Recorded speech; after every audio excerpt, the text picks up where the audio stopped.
Qapını sındırıb eləməyiblər, açarını açıblar. Gələn də əmini olmayıb. O saat görünür yad adam eşələnib burada.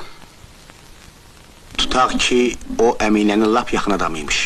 Göndərib ki, onun üçün üst baş aparsın.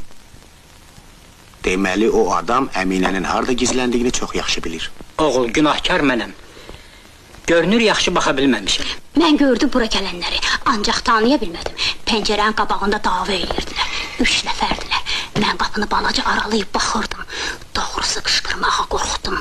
Qızım tez pəncərəyə qaçdı. Onlardan biri maşına minib aradan çıxdı. Qız maşının nömrəsini görməyib. Elə bir daha keçməmişdi ki, bu gəldi. Görünür, Əminəni təkcə biz axtarmırıq. Vuruşma da olub. Amma kim kiminlə vuruşub?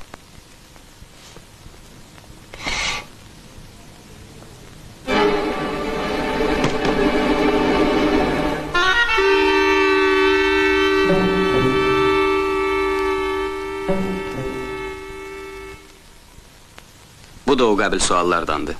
Ne üçün o hər gün Şıxıva gedirmiş? Onun cibinə bu qəribə firmanın etiketkası hardan gəlib düşüb? Kazımlının əlaqədə olduğu firmanın. Bir yandan da bu gips çənə. Bəli. Yoldaş podpolkovnik Dadaşdı. Eşidirəm.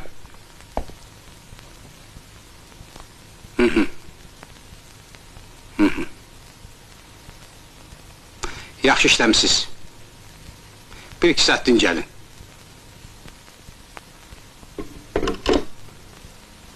Bütün poliklinikalar və evdə işləyən diş həkimləri yoxlanılıb.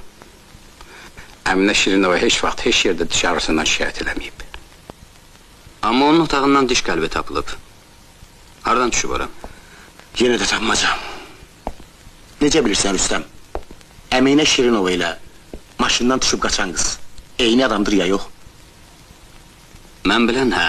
Bax, bunu yoxlamaq lazımdır. Məncə, Şirinovdan başlamalıyıq.